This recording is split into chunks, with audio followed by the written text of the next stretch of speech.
Hey, hello, welcome to Triangle Math. My name is Lopez-Jensen. And I'm Kinry Watson. And we're putting trigonometry back together. Wait, is trigonometry broken?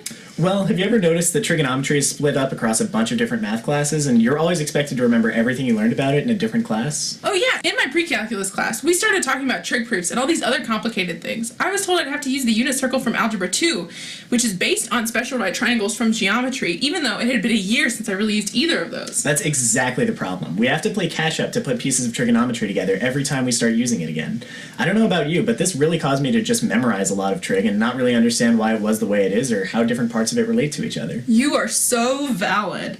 And that's why so much of valuable class time is wasted on covering things we've already talked about before. Kids have to relearn trig so many different times just so that it makes sense. And that's bad, because trigonometry is so important. Understanding it can help you in areas like calculus, advanced math, and architectural modeling, and it just helps mathematical fluency in general. A lot of the time it comes up on the SAT.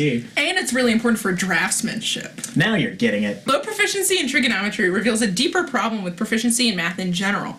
If we want students to leave high school with all the mathematical reasoning skills they need, we need to focus more on trig. What mathematical reasoning skills do we need, you ask?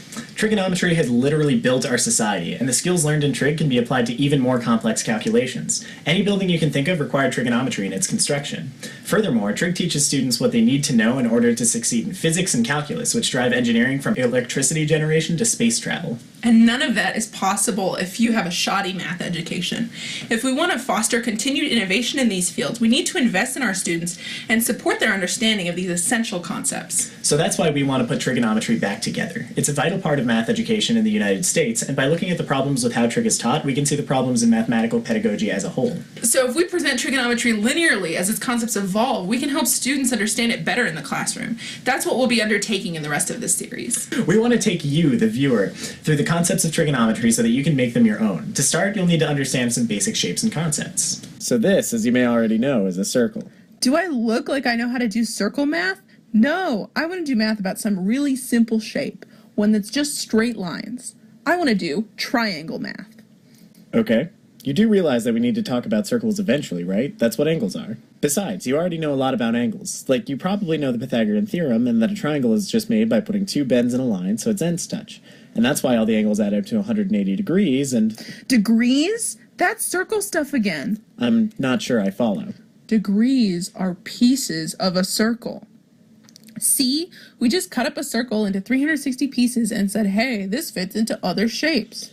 Well, yeah, if you take a line, like one from a circle's center to its edge, and you rotate it around one of its ends, you get an angle. And if you rotated it all the way, you would get a circle.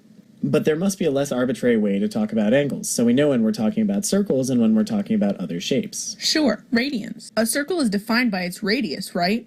That's what tells the circle to be bigger or smaller.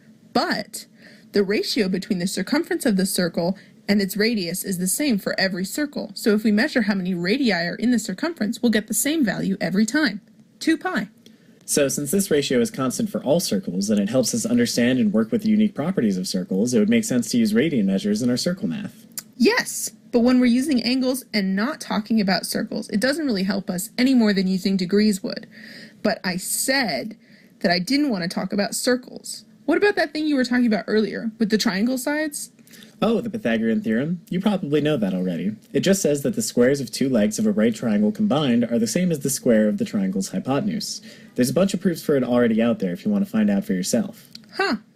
But that brings me to another important concept. We're going to be talking a lot for the rest of this series. You know it. In math. That is, using equations to express our ideas. If you're unfamiliar with the mathematical notation, or with words like function and output, don't worry about that so much since we'll be translating every equation we write into English, too. You should know, though, that this is usually how we draw sentences in math. So if we say something like y equals x, you should understand that we mean a line where the x and y value are the same at every point. That's one of the things I love about math. It's so fake and arbitrary, it's all just people's hypothetical inventions. Huh. One of the things I love about math is that it's so objective. It follows logical rules and builds on itself with concrete concepts. Maybe be on the lookout for that when you're watching our videos. Yeah, that might be a little inconsistent. But anyway, that's all the math for now.